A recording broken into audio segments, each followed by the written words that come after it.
get breakfast and coffee? Yeah. Are you awake? Or shall I come back in half an hour? So, the nature of this presentation, despite my non-geeky attire, this is going to be a highly technical presentation. It consists of two parts. The first part is conceptual and theoretical, and we need to lay the foundations to explain to you what amqp is. And the second part, we're looking at three patterns, three messaging patterns. So we're looking at code and running that code. So the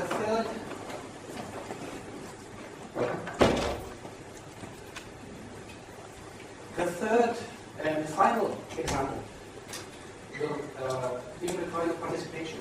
So you have to open up your laptops and get connected to the Wi-Fi. We'll need your help. Okay, so really it's not me just talking now to you. It's supposed to be interactive.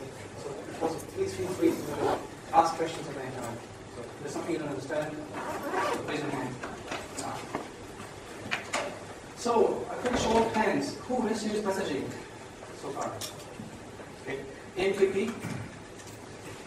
Okay, nice. That's what I'm looking for. Okay, without any further ado, let's get started.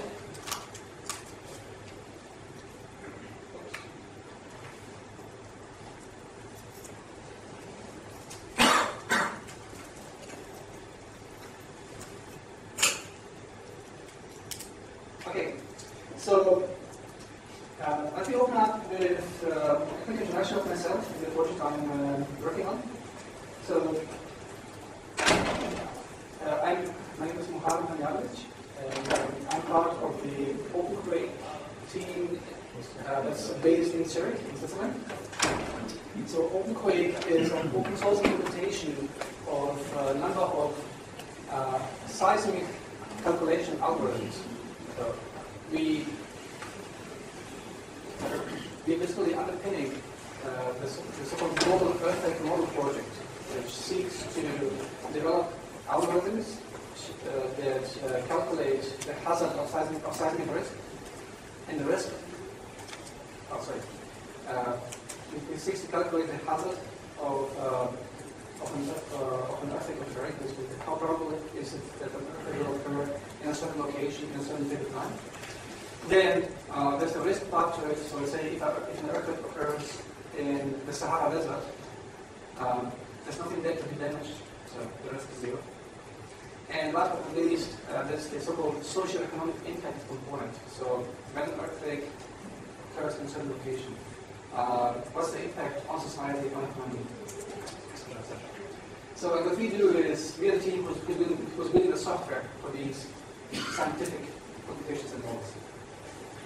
As I said, there's one team based in Zurich, Switzerland, and there's another team based here in Italy, in Pavia. And we're hiring. If this is something that you feel interested in, please feel free to email us to jobs.amqp.com. So on the right-hand side, you see an example artifact, an output of this project. So this is what we call a hazard, and it shows the probability of exceedance. So basically, how likely is it that an earthquake of a certain magnitude will occur in a certain location? So how do we come into RavioliQ and to messaging? Well, these calculations can be very heavy. So if we calculate seismic hazard for a huge region and very fine grid, so it's a lot of points which you calculate hazard. And we have a need to partition calculations and to push them into multiple machines, into multiple compute nodes. So for that we use a piece of software called Python Salary, and that is underpinned by RavioliQ. Okay, main ideas in messaging. So, the main idea here is that we have something called an information or message bus, and some of the components are publishing information from the message bus and consuming information from it. It's a bit like hardware. Like you have a bunch of components. So they're decoupled or loosely coupled, and the way they interact, the way you orchestrate the overall system is by publishing automatically. So there's two main paradigms. One is the point-to-point paradigm, where I have a queue, first in, first out, and I push messages into the queue, and some interested recipient will consume messages on the queue and process them in an appropriate way. The other paradigm is a multicasting paradigm, publish and subscribe. So I have some event of interest, like an order, a customer order was validated, and I multicast that event, and I don't even know who's interested in it, who's going to subscribe to it and consume it.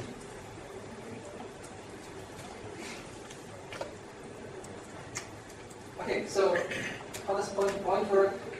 You see here, so there's a queue, you see orders coming in into the queue, and it's basically first in, first out. The messages are consumed from queue in the order in which they are enqueued.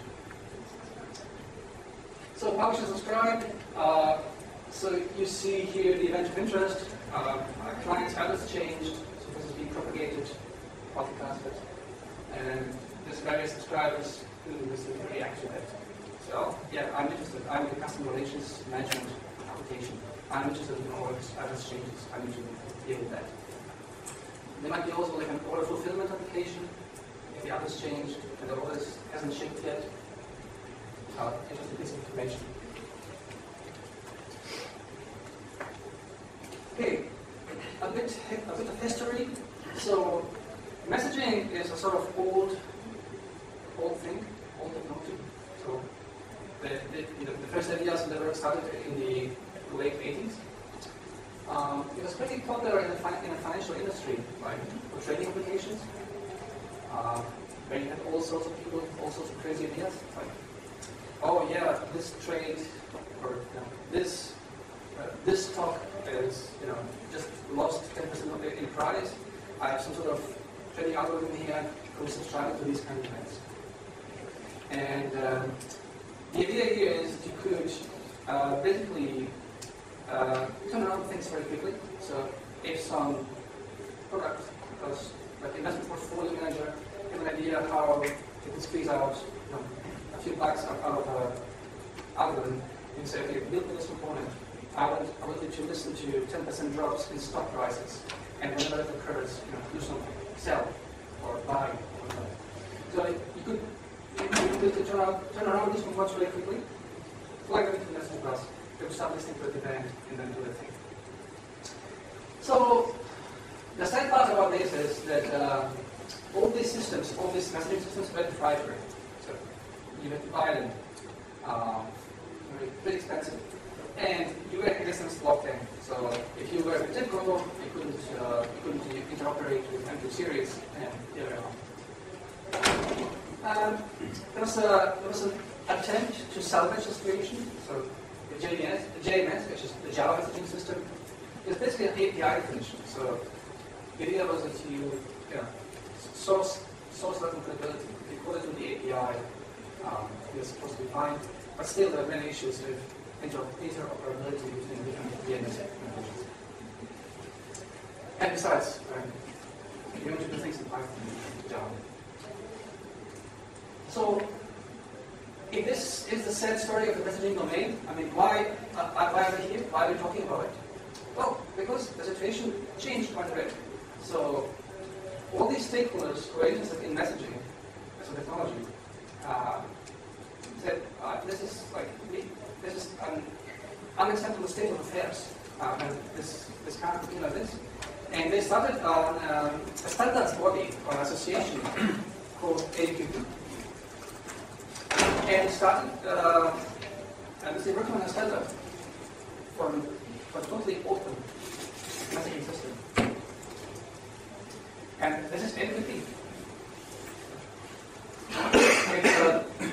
It's an entirely open standard. It defines things down to the transport layer. So it's interoperable. So you can basically use one broker, one implementation, fetch a different phone, somewhere, and you need my software. So the nice thing about this is it's pretty mature. I mean, the effort started in around 2004. So right now, I believe the latest standard is 1.0 something. And if I'm not mistaken, Ravioli was 0.9.1. So it is, all the leading problems are done. It's mature, stable technology. And there's a number of free and open source brokers. So not only do we have like a free standard, but it's done. We can just take these components, which are battle proven at this point. Just put it to work, use them.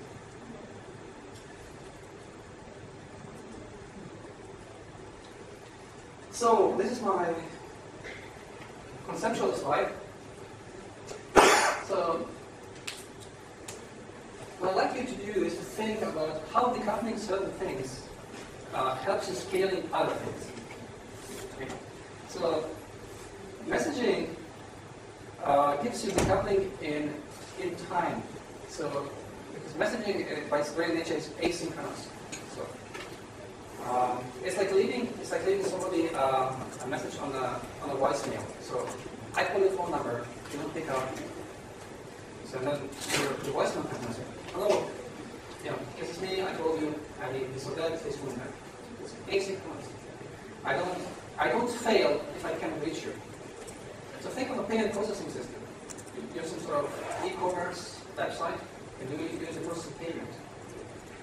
If you access the payment processing system in a synchronous fashion, like RPC, the one just code, and it's down, you basically fail. This is the one thing you can do. You can retry and that will fail. But if you interact with the payment processing system using a queue, you will, even if it's down, you can still enqueue your request. Once it comes back up, it will deal with your request. That's the decoupling in time. It's asynchronous. Okay. So you don't expect the other end to turn around and respond to you straight away. You don't block. Just say, hey, this is what I've done. Come back, talk to me when it's ready. Decoupling in time, in space. Well, if there's a message queue, if it's two pieces of software that are collaborating, don't even have to be on the same computer. They don't even have to be in the same data center. They don't even have to be in the same continent. So the sender and the receiver could be anywhere. Okay? So if a meteorite smashes your data center on the East Coast, the other data center on the West Coast is still up. It exists. Yeah. Gives you some advantages there. Performance. So I have this small website that's selling, geeky t-shirts, and I have like 10 customers in a week, and then somebody posts on Slashdot, and now I go from 10 customers a week to 1,000 customers a second or so, and my website now is not. What can I do? So if I have a queue where I put my orders, so it's one producer that says, oh, order came in, order came in, order came in. And if I have an order fulfillment and processing software pulling out orders of the queue, well, I can just bring up 100 order fulfillment components. And they all pull orders out of the queue concurrently. So it helps me scale performance. Availability, same idea. So if I enqueue orders or tasks in a queue, and I have 10 daemons pulling out work of the queue and performing it, well, if one of them dies, it's no big deal. I have still 9 standing, and so it makes my system more available. Deployment. Well, since I decouple my system according to concerns, these are all distinct software components with their own life cycles and deployment settings. I'm free to deploy them separately, which makes my job easier. So if I'm like a company like eBay, when I need to push a new software release, it's not like a deployment. I need to deploy 150 software components in one go. I'll deploy one now. I'll deploy the next one. pipelines, if you have convert, basically deploy readily and roll out things as they become ready. Languages. So if I like a project like OpenQuake, and I come to realize that certain calculations should, for performance reasons, be coded in C, I can do it. I can use Python for everything that is not like number crunching, and this is the benefit from the productivity of Python. I can have one component that I need to crunching numbers, put it in C, and they can just exchange messages, and this will be orchestrated by message. So basically, I'm free to use the right tool for the job. Then concerns, separation of concerns. So I have this like e-commerce website. Now we grow. Now we have a marketing manager, and these guys have all sorts of crazy ideas. So, hey, I need tomorrow to know like if an order is trending. So if I like 10 people ordering the same kind of T-shirt with different minutes, I need this is information that's important to me. I need to know this because then I can tailor my marketing campaigns to these people. We have no space, no capacity to do that. But if you have some spare developers, they can just listen. They can just subscribe to the validated orders topic, and they can write these pieces of software themselves. So you don't even have to give them access to your database. They need not be even on your data center. They don't even they don't need to succumb to your ideas of security. Here's this topic. This is exchange. Subscribe to this topic. Be happy. Live long, prosper. So yeah. So basically, gives you a number of advantages, and but all of that makes you more agile. So if you build a system and somebody says to you, "Oh, I'm coming from the left field here, and here's a requirement, here's a need that you never thought of, you never dreamt of, okay? But I need it like the day after tomorrow." So, okay. You don't say, "No way," like run away and hide somewhere. You say, "Okay, let me think about it," because you know your message bus, you publish information on the message bus. So it's not so difficult to write a component because it's subscribing to some information and doing what it is. So agility, you become an agile player. Let's say, come back in 6 months. Okay. Give me some time out of tomorrow. Okay. So let's move on to amqp.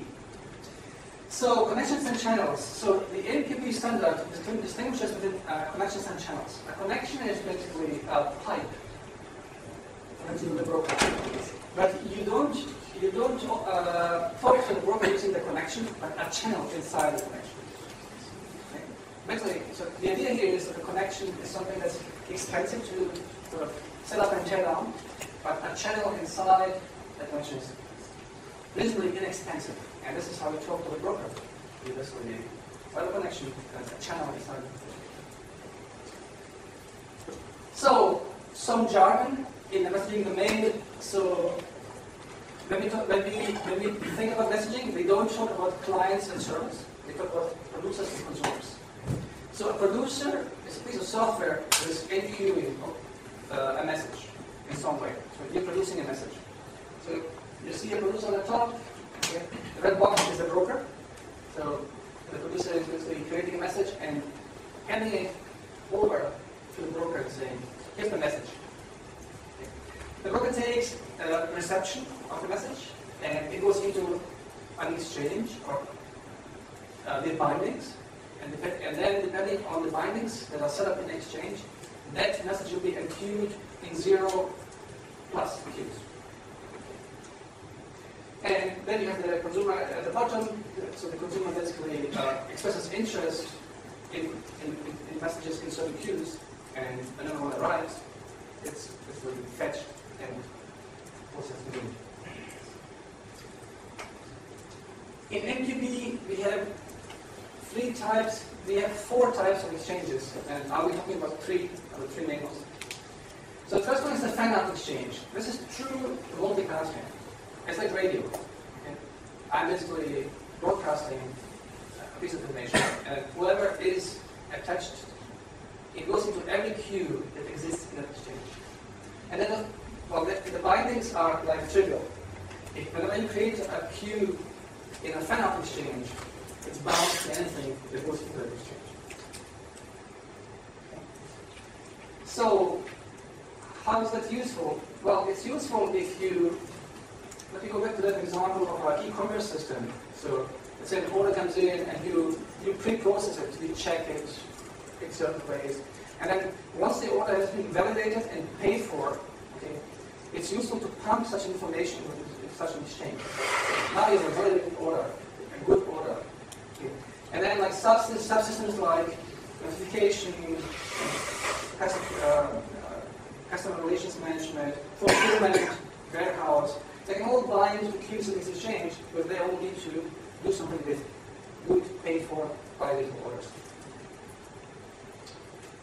So the second type of exchange is called a direct exchange. So here, the bindings become more meaningful because when you bind a queue to the exchange, you specify a routing key. So basically say, I don't want to see every message that comes into this exchange in my queue, but only messages with a particular routing key. Okay. So you see here, there's a message produced, it has a routing key T, and here's the queue that binds the routing key, and it's only the queue there. That's always confused me. Sure. Yeah.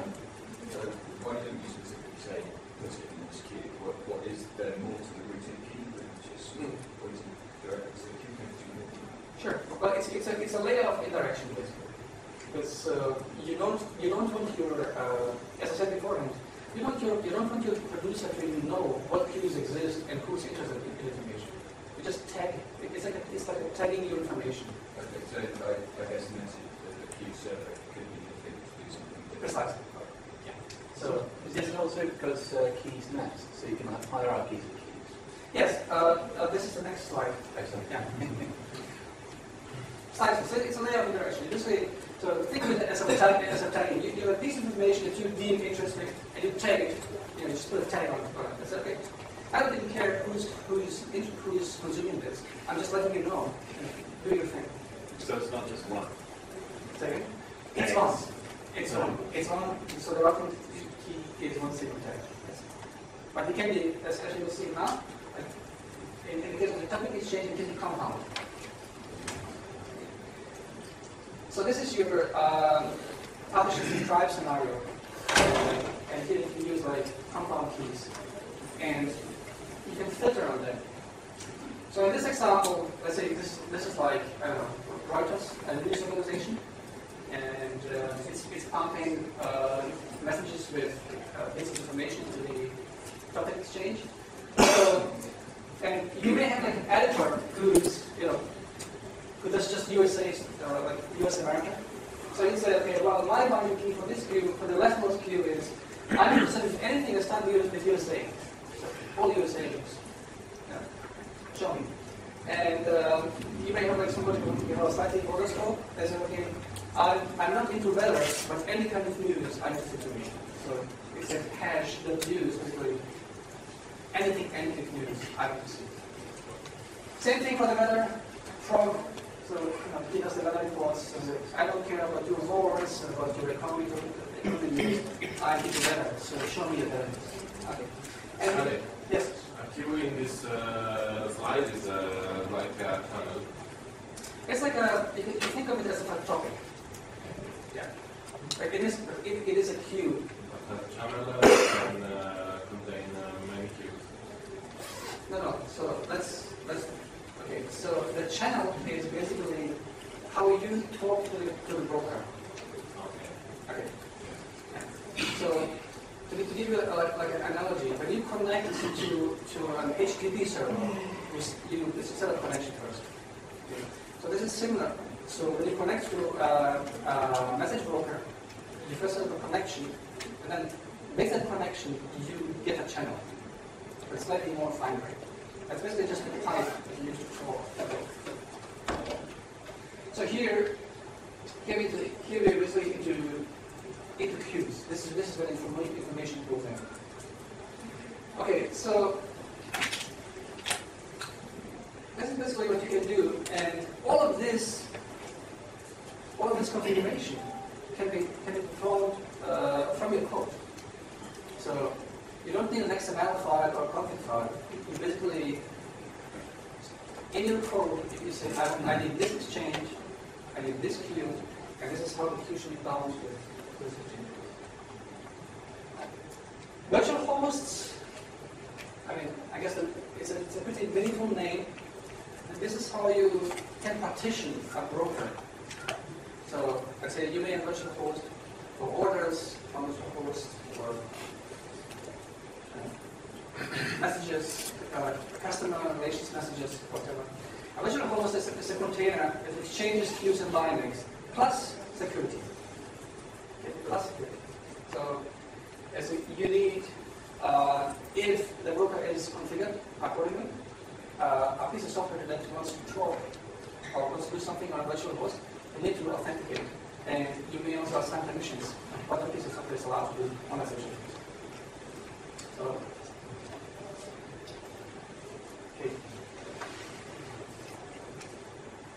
okay. This is my checkpoint slide. So if nobody's laughing, I know you're asleep. Okay. Any questions so far?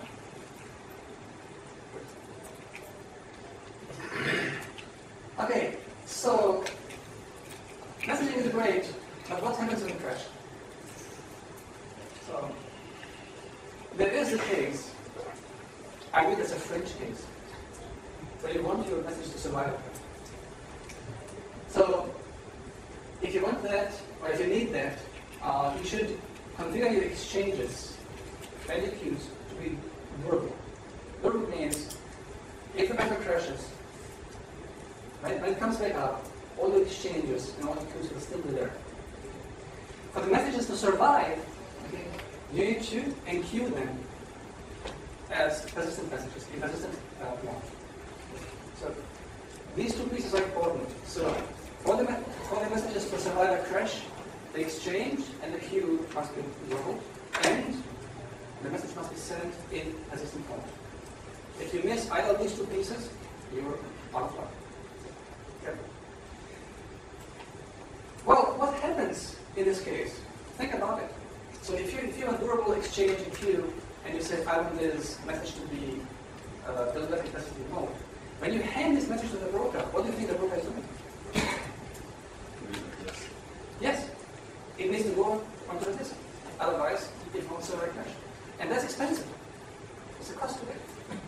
So don't do this for each and every message. Think carefully. Be judicious as to what messages we need to be persistent. What is critical and what needs to survive a crash. Otherwise, you'll have a nice system, but it will sort of, come to a screeching halt very so much. Okay, so use the moderation. Resource management in general. So, you don't know what variable is?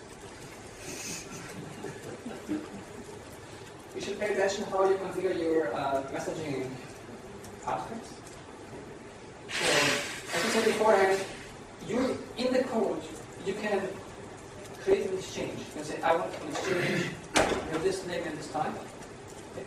And you can create a queue and divide it into the exchange. It's all highly dynamic. And we all know how highly dynamic things end in tiers, right? Unless you pay attention. Okay. So if you declare queues more than once, that's fine. If the thing exists, we can just hand it back to you. So if I have like a producer and a consumer, there's no race conditions. If the producer declares the exchange first and the queue first, another consumer comes along and says, oh, I'm declaring this queue ABC or exchange ABC with queue X. If you just said go ahead and queue, or the broker will say, yeah, this thing already exists, here you go, have fun. You can also check whether certain things already exist by declaring and using the so-called passive flag. So that tells the broker, oh, he's not really declaring this, so he's just wants to know, is this thing in existence already? So one way to avoid this condition is to use temporary resources. So let's say if I do something like RPC, so I have a job, I need something done, okay, and I create a queue. So there's a durable queue. One is already set up and one is there, where I can queue my job. But for the result, so once the job has been processed for the result, I don't need to have like a durable queue. I can have a temporary queue. That just me, the client, can read. Okay? So that's called a temporary auto-delete queue. So I say to the broker, hey, create me this temporary auto-delete queue, and you don't even give it a name. Let the broker generate some sort of gibberish name for you. It's like a temporary file. Okay? So you say, I want a temporary auto-delete queue. The broker will turn around and give to you. It's a strange name, just randomly generated. And the name is going to be unique. And only you, the client, may actually consume messages from it. So if that queue is sort of exclusive and hidden and has a gibberish name, how does the RPC server know where to send the result? Well, you can send a reply to header in your request. You can send a request saying, calculate the Fibonacci on these numbers, and you've done this. Will send back the result. You send the reply to header. So what's the advantage of this? Well, the advantage of this is that basically you don't end up in chaos, because once the last piece of software detaches from the queue is just garbage collected, just a minute. There's a basic thing. So you don't need to sort of have some sort of cleanup.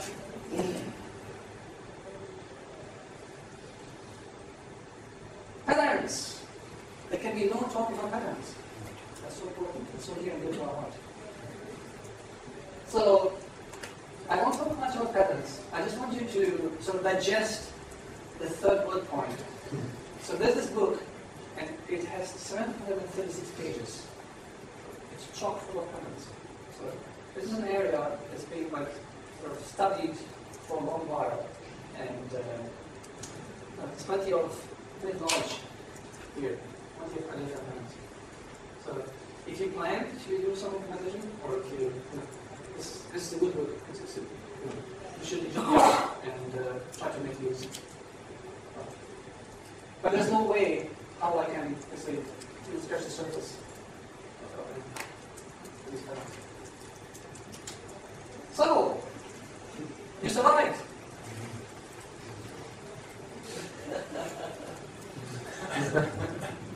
You survived the theoretical part. Okay, now we're coming into the now the fun part is starting. I'm going to show you 3 examples. So, all the code I'll be showing is in this repository. I'm going to go back to it. I'll get it. It's all there. So, let's start with the bread and butter of computing. Remote procedure code. How could there be even one presentation without showing how to do RPC? It's like a hello world. So, how does it work? So RPC, there's all these things like, did anybody ever, was anybody ever subjected to Korba disorders? Okay. My sympathies. So, basically, RPC is you want to call some piece of software somewhere, and there's this request channel. So you basically put together all the information that's needed for the server, and you queue a message into the request channel. So on the receiving side, on the consuming side, I should say, you can have 0 or more servers. Remember this idea of scaling up performance? So if the load increases, and give this task queue, you just bring out consumers. You can bring out workers. Okay? So something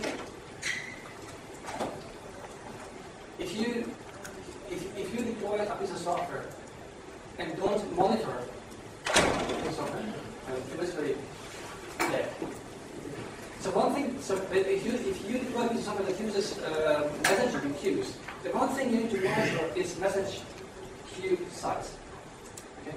So imagine you're like some sort of number crunching service, and your clients, customers, either whether you charge them or not, and then just start hammering your job queue.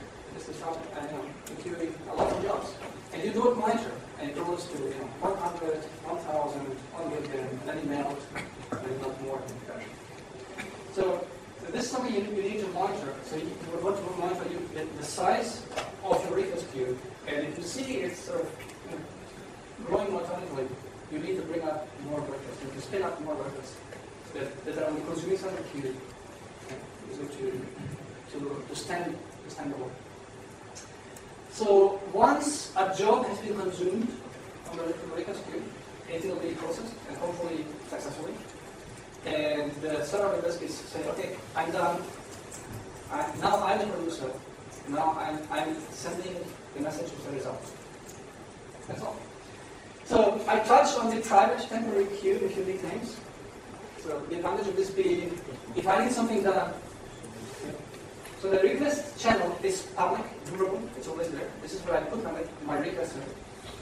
But my queue, where I'm expecting the results to be enqueued, where I want to consume it, is a temporary queue, just private.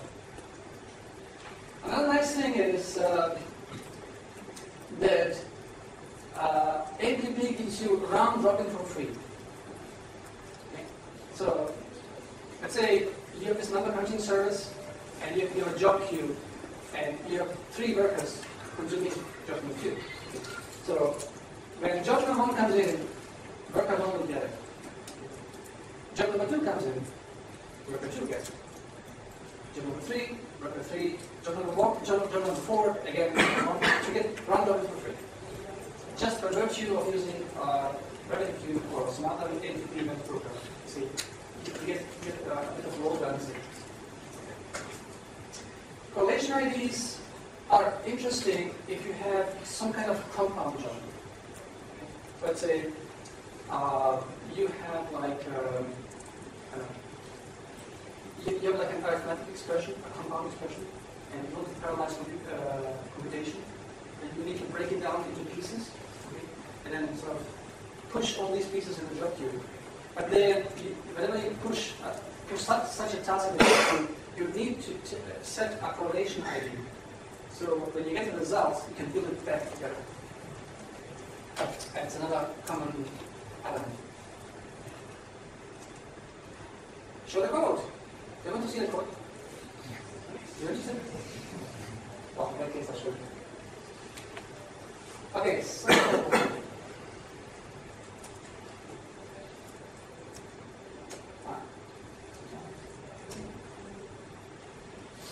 okay, so here's the code. So we have an RPC client. Okay, so I will be using two Python binaries for RabbitQ in this case. The one used for this piece of code is called pika, and this is called written and maintained by the RabbitQ guys. So it's reasonably well maintained, and they have different modes of operation, and this is like the continuation mode. It's a bit like twisted. So you basically say, I want this to happen. You specify a callback method once that thing happens. So for example, here there's this function called onCommand. Now I need my hands. Okay, so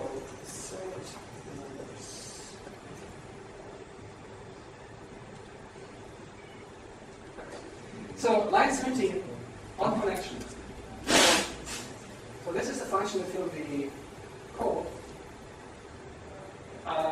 once we have connected to the broker. So you see here, I'm clicking this type of connection. I'm passing in parameters like username, password, virtual host, whatever I need to connect to the program. When the connection is established, I want this function to be called. So what's it doing here? So inside this piece of code, I know that I have a connection already. So the next step is to open a channel. So first thing I'm doing is I'm remembering that connection. So I will read it later. And then I say open the channel. And the same thing here. I was going to say when the channel is open now, call this function. Call on channel, which is just here. And this is the place where I configure my messaging landscape, if you want. Okay.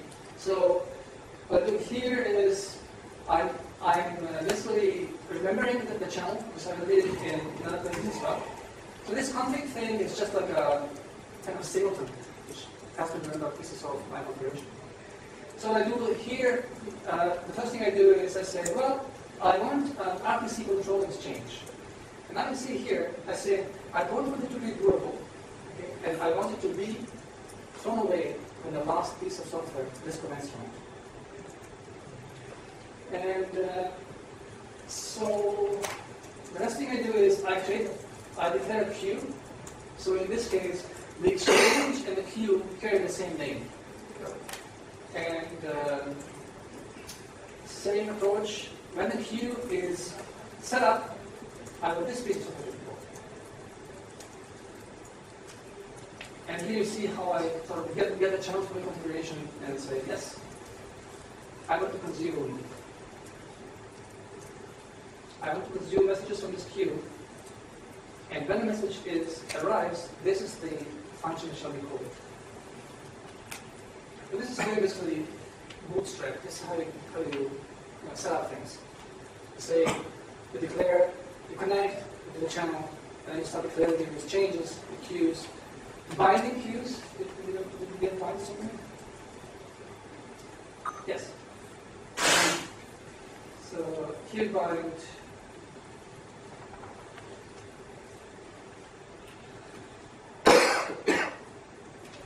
Oh yeah, so the routing queue.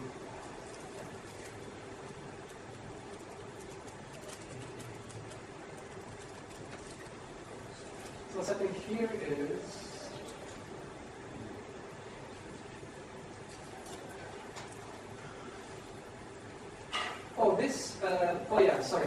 So this, so we talked about these private temporary queues.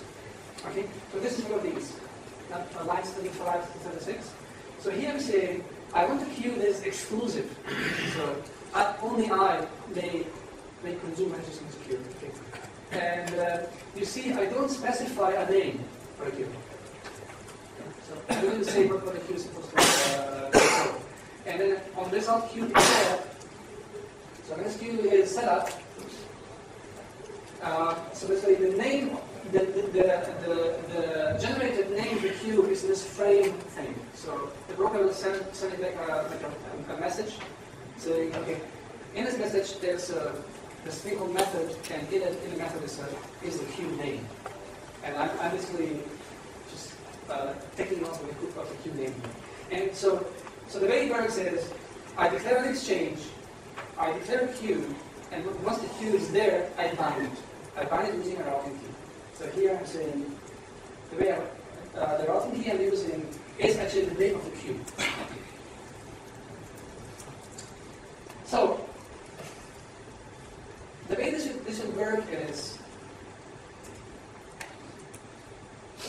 so I have a prompt here where I can send commands to this piece of software. And this is my RPC control exchange here.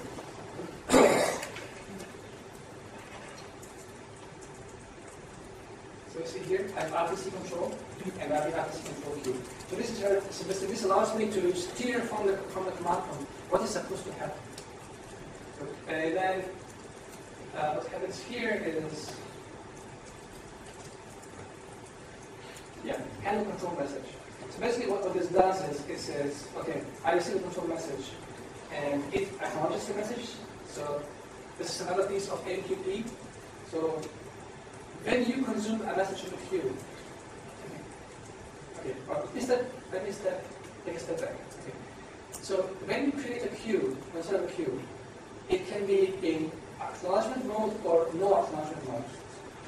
Means if it's in acknowledgement mode, whenever you consume a message from the queue, you need to acknowledge consumption. Otherwise, the broker will assume that you crashed or that you didn't get around to basically consuming that message. So think of this scenario of these workers or worker nodes. So they consume jobs from a job queue. Let's say they crash. There's a bug in the software, so they crash. Okay. Before calculating the result, well, since they didn't acknowledge the message, okay, the broker will try to redeliver the same message to the next worker. Okay. So here we're using acknowledgement. Yes. What happens if you're consuming? Sorry. What happens if consuming a message takes quite a long time? So do you acknowledge it when you receive it, but then you might crash afterwards? Or do you wait quite a long time after you've done all the computation and then acknowledge it, but the broker might think you've crashed, so it redelivers it?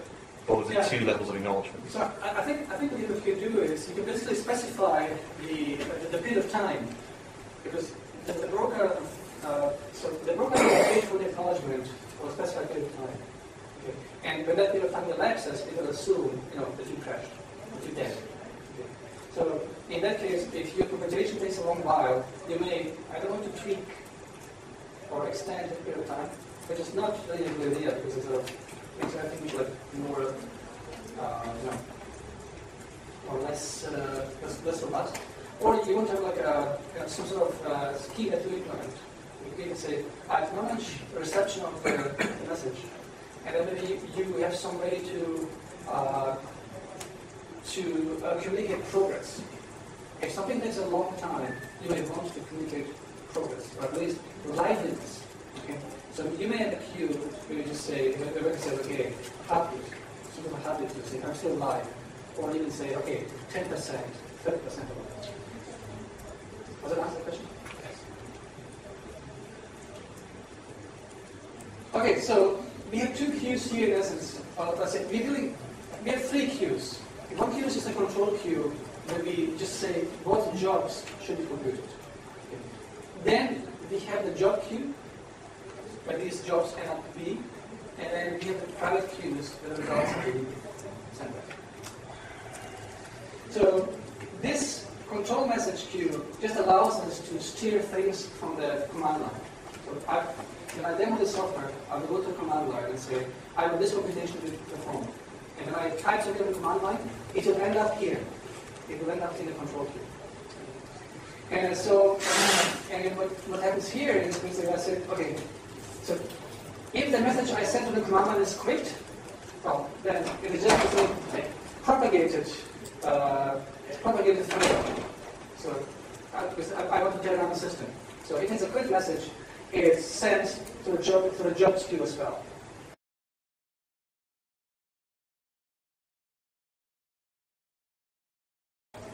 In line 68. Okay. Otherwise, if it's not quick, I send it there. And now you can see in line 75 this reply to header. We can say, this is not a quick message, this is actually a piece of work that needs to be done. So I'm queuing it into the jobs queue on the RPC exchange. Okay. Delivery mode equals 1 is, this is a non-assistant message. Okay. So, and I say, basically the reply to header allows the server, the RPC server, to send back the result. So here's the piece of software that handles result messages. Basically just prints that and acknowledges receipt. Yes?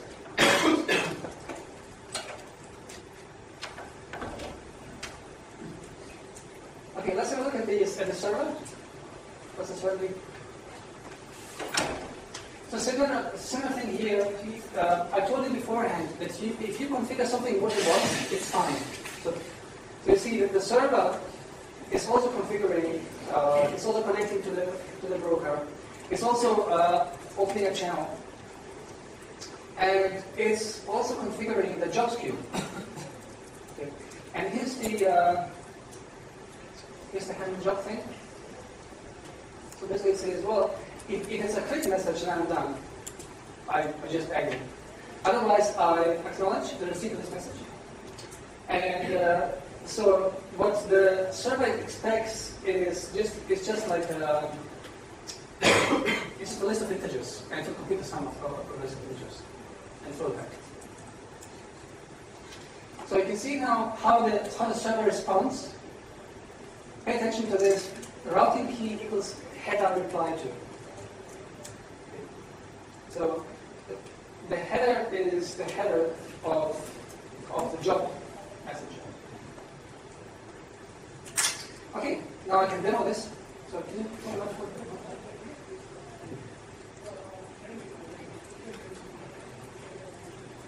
Okay, so as I said, all this does.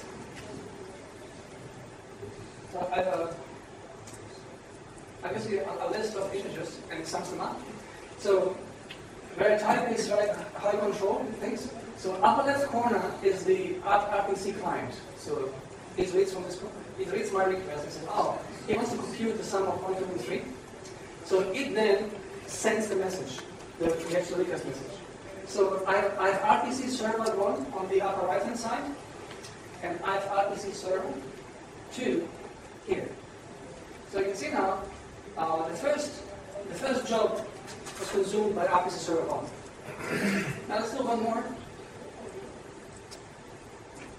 Okay? And I can see the second job was consumed by RPC server 2. Now here you see the round robin behavior in action. And the 3. Okay, now it's RPC server 1 again.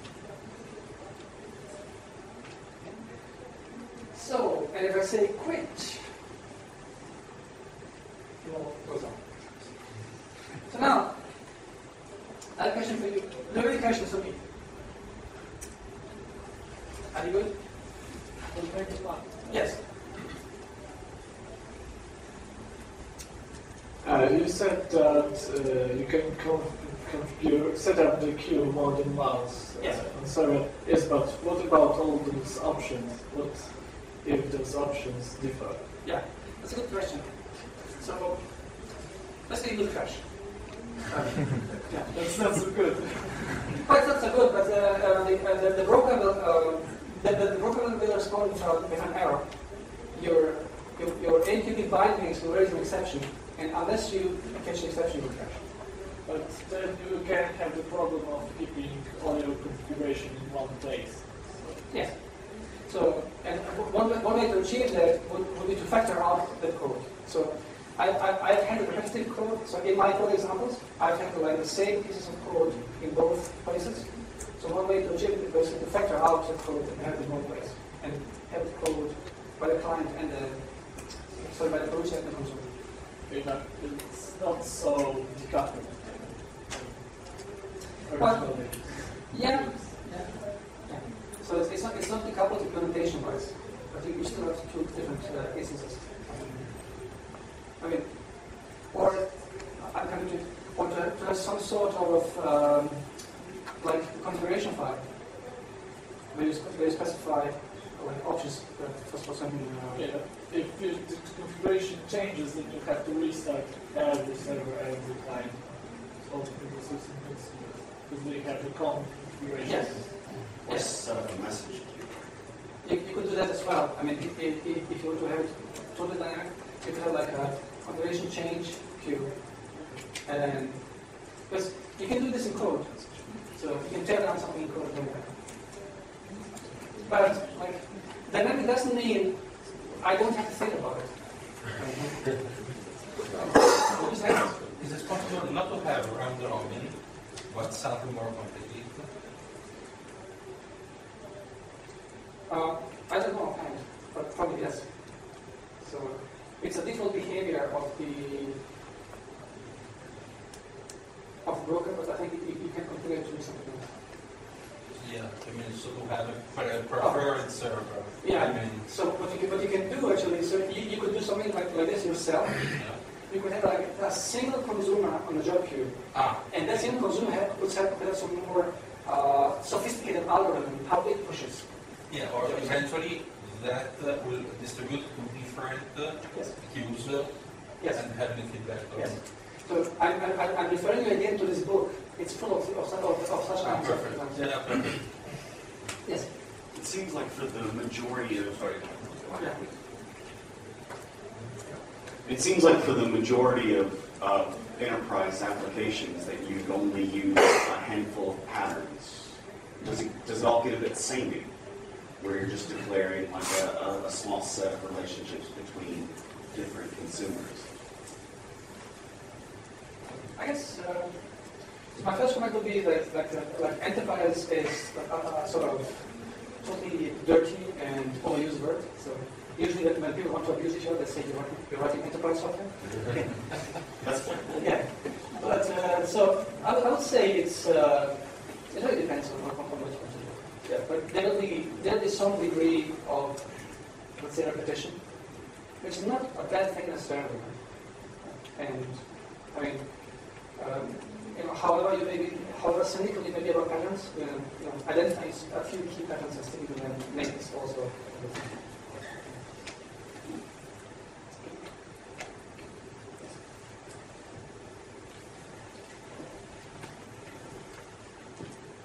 How fast in terms of bytes can Mercedes be? Is it okay to return megabytes files from some instruments? I haven't tried personally, so I can't comment on this. I think RabbitMQ, identical specification says particular enzymes. RabbitMQ would certainly not be. Yeah. I haven't tried, so I can't comment on the performance of specifics. I mean, like my off-the-head response is you certainly can do, but whether you'll be happy with it, it's a different matter.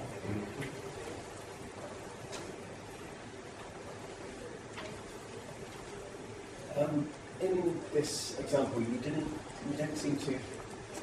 In this example, you don't seem to configure the exchanges. Well, you declare an exchange, but you don't configure the bindings and things. So how did that all get set up? Or was it just do something sensible?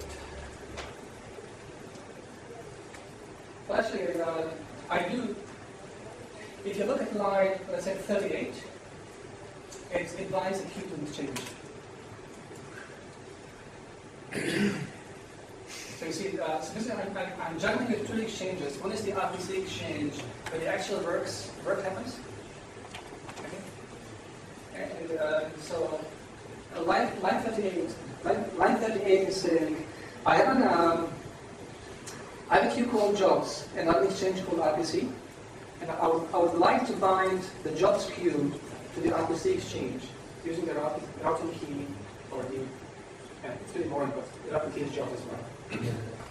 So whenever a message is enqueued or sent, whenever you send a message to the RPC exchange and carries a routing key jobs, it will get enqueued to the jobs queue. Okay.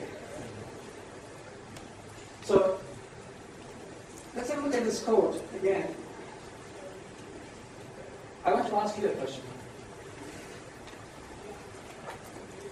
Oh, you have time? Yeah. Okay, so this is the server.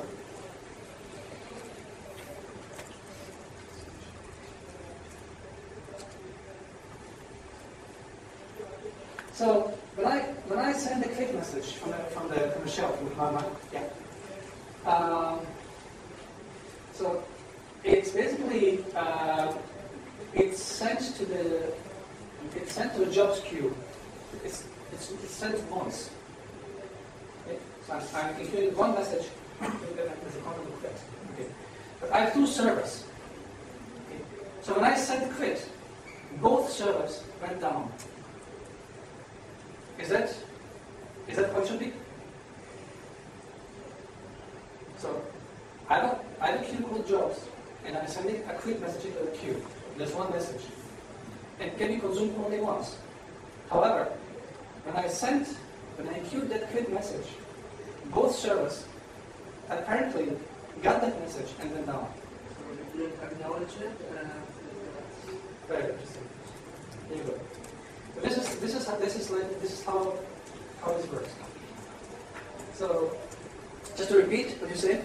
So yes, the message got enqueued only once. Okay. So it was given to the first server, and the server said, "Oh, I'm supposed to quit," and it quit straight away without acknowledging the receipt of the message. And this basically led the broker to deliver it to the other server as well, which became the same. So not acknowledging messages can be useful like trick. It's all right. Okay. But, yes. Sorry, presumably, if say you wanted to send something that wasn't a quick message, but something that you wanted, assuming you wanted to send a message to broadcast a message, Yes. but it wasn't a quick message, and the process weren't going to go away, how would you prevent the broker from keeping on trying to deliver that message that was never acknowledged? Okay, so well, if you wanted to broadcast something, then this is the publish and subscribe situation. So you basically don't want to constrain consumers. Okay. But if it's a point-to-point thing, then the only way to prevent redelivery is to acknowledge it. So let's say sometimes you're in a situation that message is malformed or invalid for some reason. Okay. So in that case, you should let's say log an error and acknowledge the message. So basically, you're pulling it out of the traffic. Yes. So what happens now when you start the server up again? Oh yeah, very good question. Can you hold on? Okay, so where are we? Do we have one? So, oops.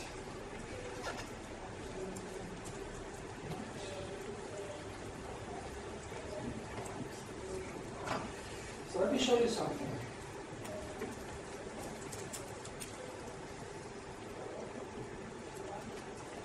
Okay.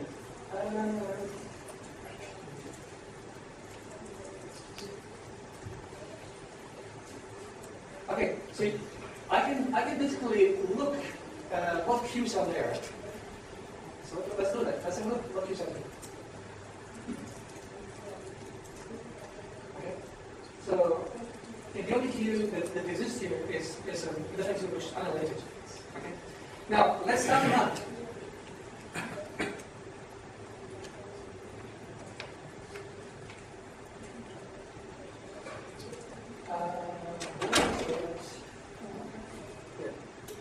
And now let's look around.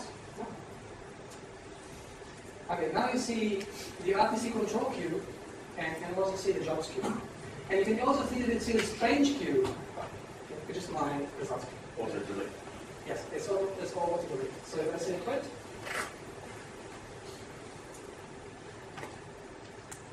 Go ahead and do this again. Thanks for the question. Okay, let's continue to the next example. Last one. Yes, click on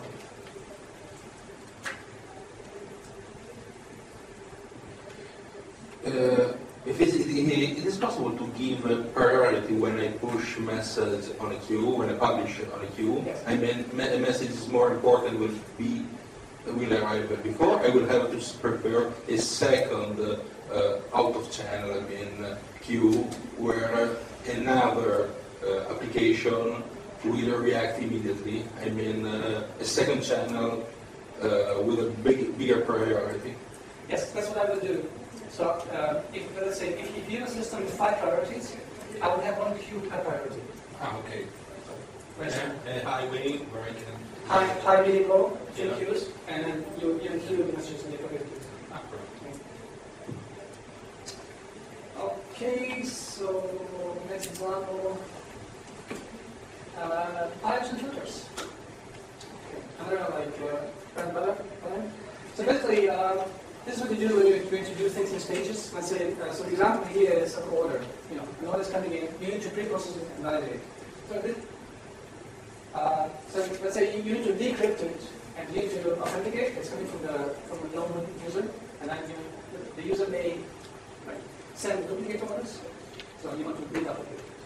So the code I'm showing you is slightly different than this. So the code I'm showing is we'll be doing the first 2 things: we'll decrypt the order and we'll authenticate it. Okay?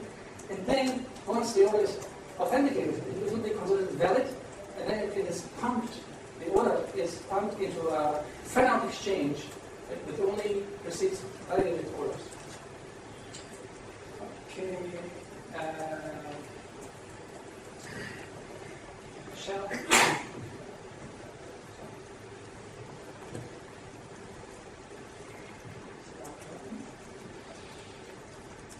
Oh, yeah.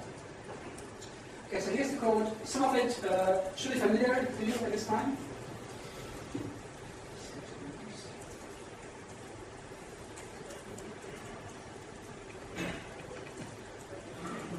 So you see the same unconnected and on-channel open. So this is the order validator. So this is the thing that is pre-processing my order. It needs to decrypt the order and needs to authenticate it.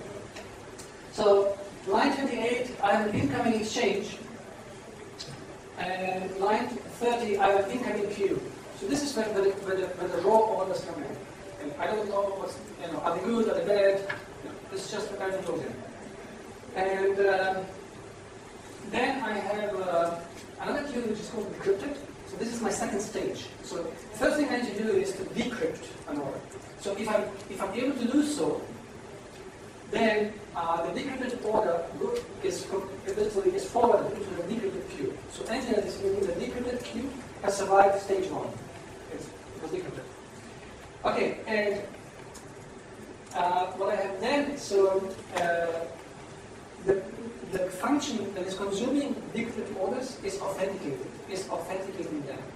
And all authenticated orders are considered valid, good, and then they're pumped into this exchange. It's called orders now, and I can see its type is fan out. So basically, there are no bindings for this exchange. If you send something into a fan out exchange, it will be placed in all the queues that exist in the exchange. Okay. So, what is the nature of these orders? They're basically like an array of 2. The encryption is just the Caesar cipher, rotate by 13. And authentication means,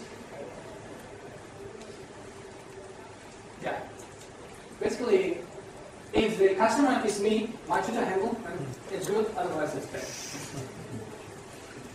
Okay, so now let's look at the order processor. So this is a piece of software that creates a queue in a fan-out exchange and then processes an order. So it can assume all the orders that are placed in its queue are valid, have been decrypted and authenticated. So these are orders that are good to go. So you've seen all this on channel open, orders to declare. So it is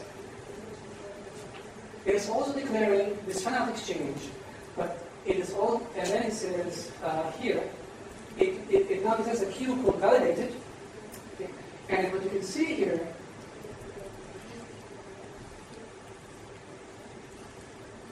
is a binding for this queue, but when I look at the piece of code that is sending stuff in the queue, it says the routing queue is empty.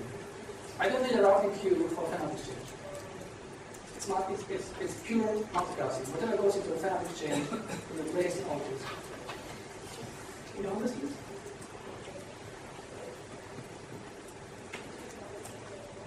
Oh, okay, I have this.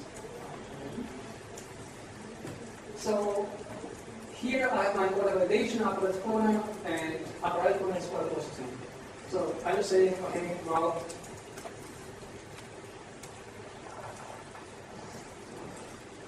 me once.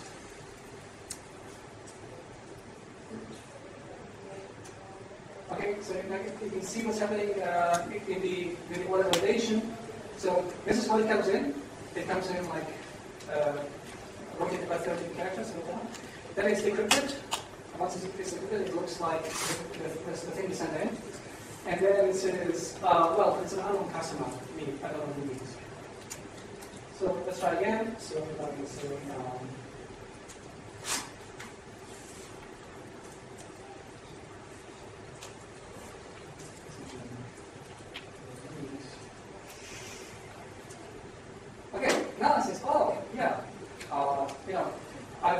order, and it was authenticated, and here it says, I sent this to the orders exchange.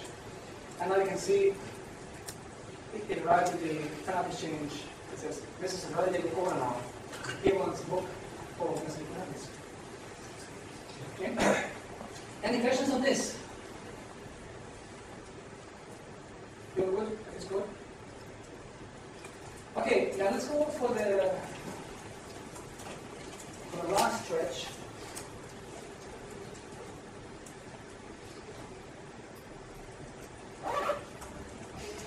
Okay. Like this.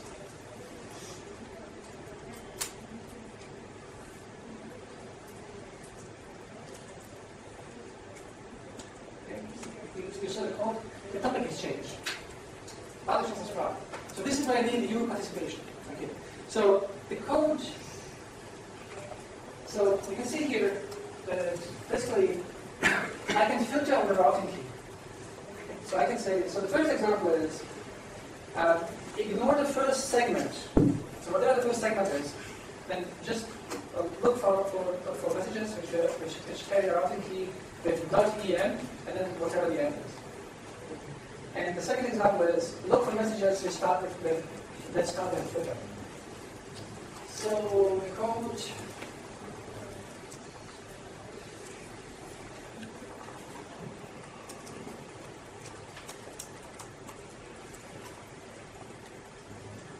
Okay, so this now is not using pcap. This is using an amqp binding called combo. Okay, combo is written by the same person who wrote Python Celery. It's slightly different. The idea is the very same. It's a bit less like basically it takes care of a few things for you. It's not as verbose as pcap. I prefer the verbose of pcap. I like to see my declare commands. I like to see commands. At least I know what's going on. So given the short time, I will not walk into the code. The code is public, so you can have a look at it yourself. Let me do the demo thing. So here I can say what Twitter topics I'm interested in. Let me do this. So I can say, show me anything with Python.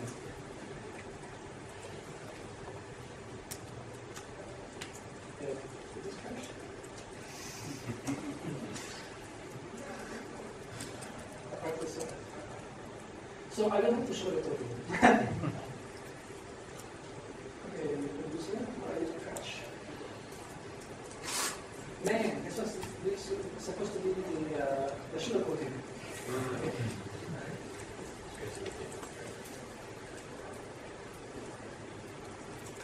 Okay, so this is my favorite. It's live code debugging in front of an audience. So okay, let's do it actually. Let's do it. Let's do this. So let me close this down and start it here. So there's producer. Let's see where it's hurting. Oh.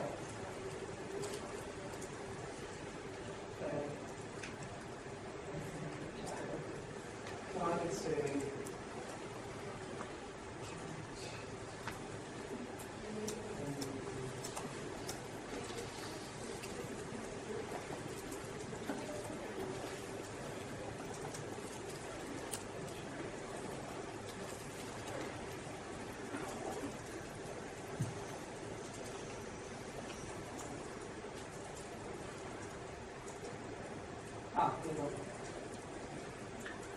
So, help me please.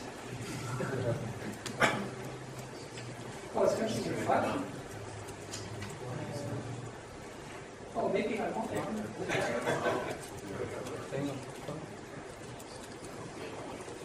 Am I on?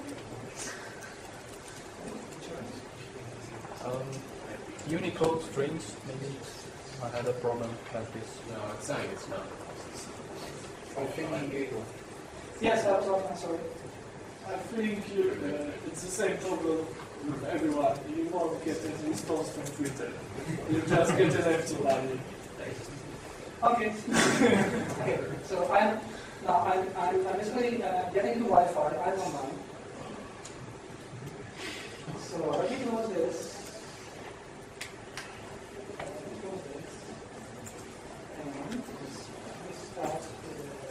Let me show you how it works.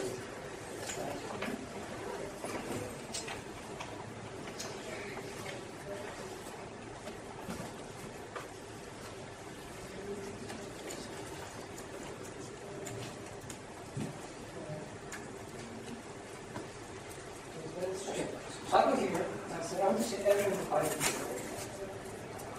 I put times, wait.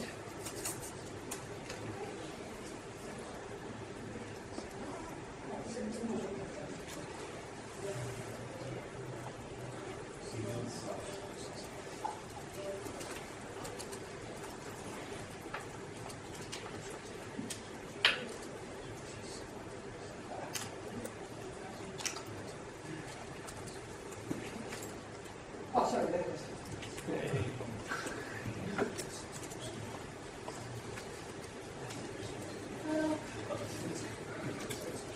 Somebody, okay, so let's do this. So let's start it here. And let's start here. Oh, nice.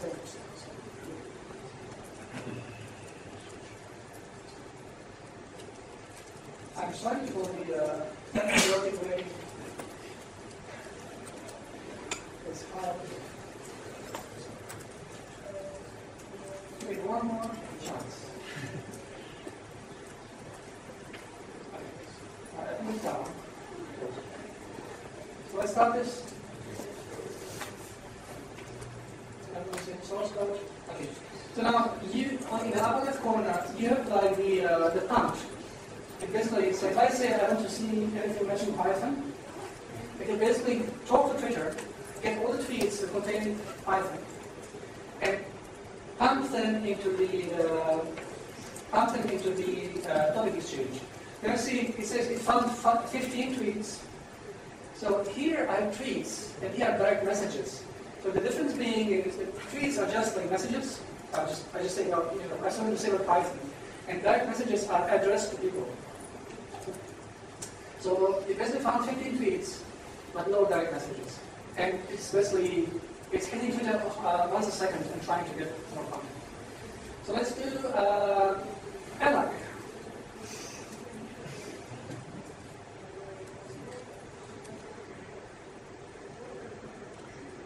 So the Ella guys are apparently more social.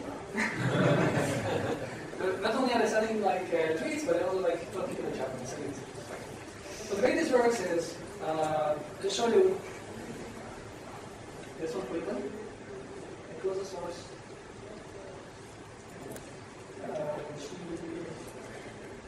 Actually, you can see it here. So this is the routing key. So for a tweet, the routing key is twt dot the language, which was written, and then the author. Okay?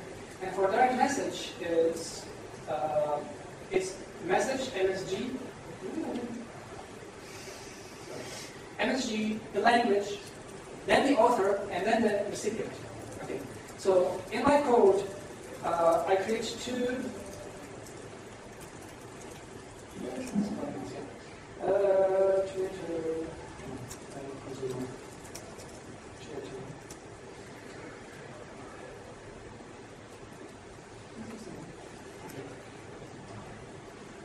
Sorry, it's not the paper. Here's the code, and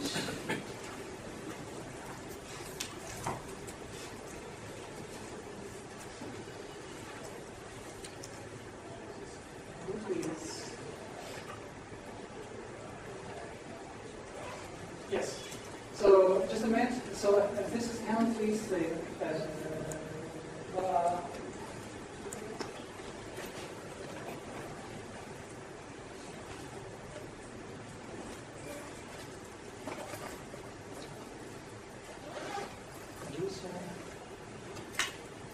That's what to show you the bindings.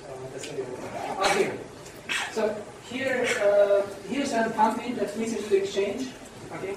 So and if it's a message, then I say it's msg dot something. If it's a tweet, I say twt dot something. And then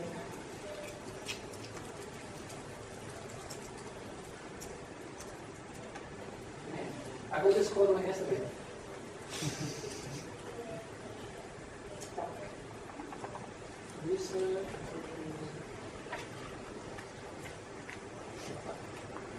Well, so what you can do here now is, if anybody has their internet up and running on a laptop, just you can switch the you can switch what they're looking for.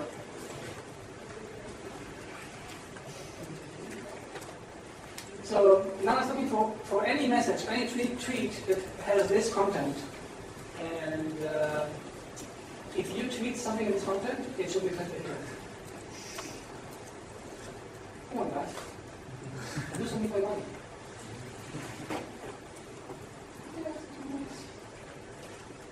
Okay. Oh. No.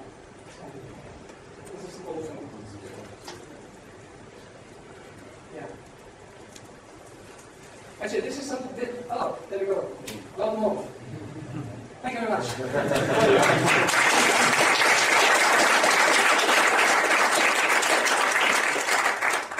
That's it. I still have 5 minutes. Do you feel tortured enough? Or do you have questions? Yes. Yes, you mentioned. Actually, I have 2 questions. You're using 2 different Python bindings. Yes. What's the difference besides, I think, personal taste you mentioned? Yes, so it's a bit like programming languages, really. It's a matter of quality of the community behind it. Are they well maintained, are they well documented? Do you prefer the one or the other? So I personally like Pika for the following reasons. Since I use RabbitMQ primarily, the team behind RabbitMQ also maintains the Pika bindings. Okay. My brain has been subjected to Twisted, so I like the information style. So it's something. And then also it's a team behind it, so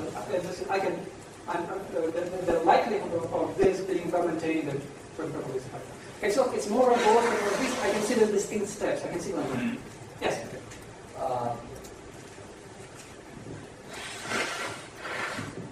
Since you say you are familiar with Twisted, what about amqp, which is another library that uses Twisted? Yeah. I think Pika doesn't support Twisted. No. It only supports AC core and something else. Yes. So yes, I didn't have the time to prepare the TXMQP example. That's the blunt answer. I just didn't get around to prepare an example of that. And yeah, Pika has also so it has an acid core like flavor, and there's also like a select equal whatever flavor that usually does one thing. It's not as nice as Twisted, but yes. How do you avoid the message queue being the 0 point of your architecture? Yeah.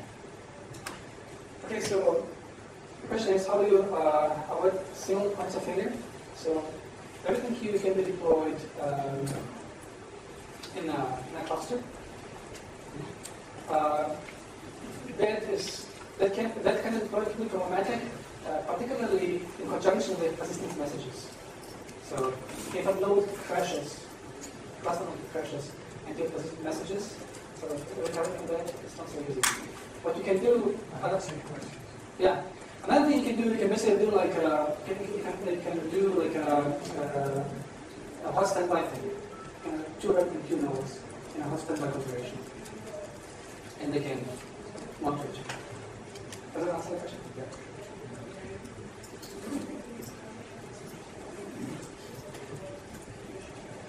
I think I can see how you might do it, but could you explain how you do a pub sub pattern using these tools?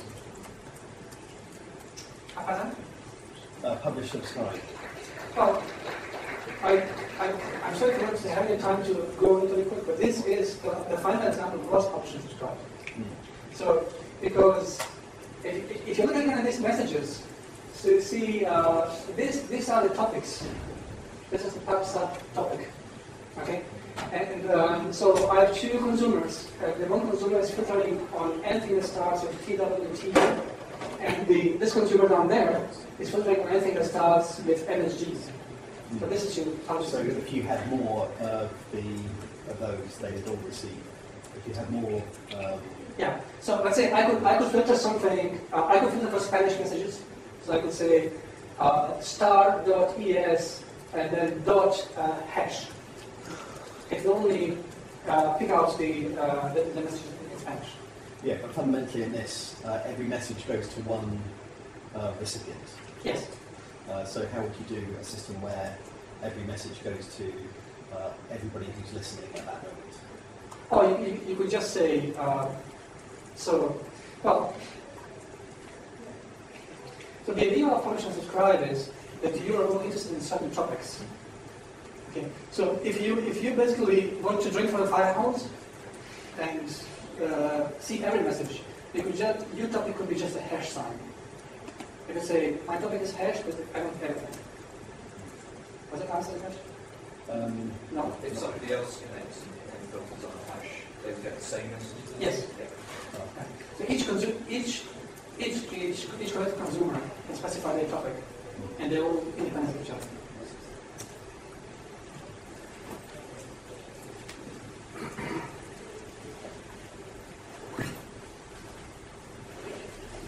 So you showed us how a consumer can acknowledge the receipt of a message. Yes.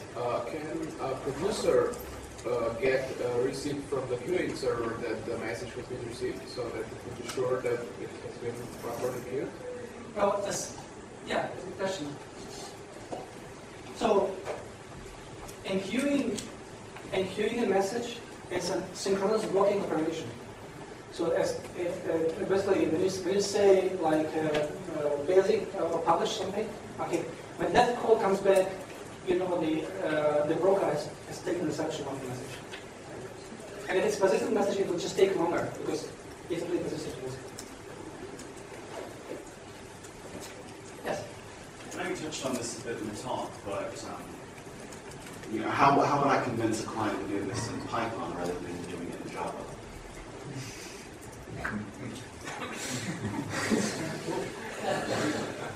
Well, the first question is, does the client need to know? Really? Because I talked about decoupling, and one aspect of decoupling was programming languages. If I publish information on a message bus, okay, I can have separate components, programmed in any programming language you want. It can be Haskell, Gymnasic, it can be Java or Python. So if a client has no urgent need to know this, you just say, look, this message was architecture, and just provide the component in Python. But some of their third-party systems and some Yes. and the databases might dictate that I'm missing some way that you. Well, the idea is that let me go back to this very first slide.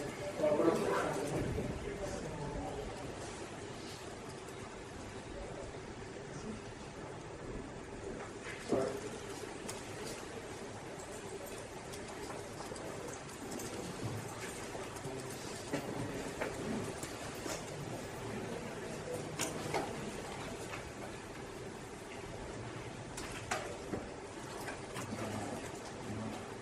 Okay,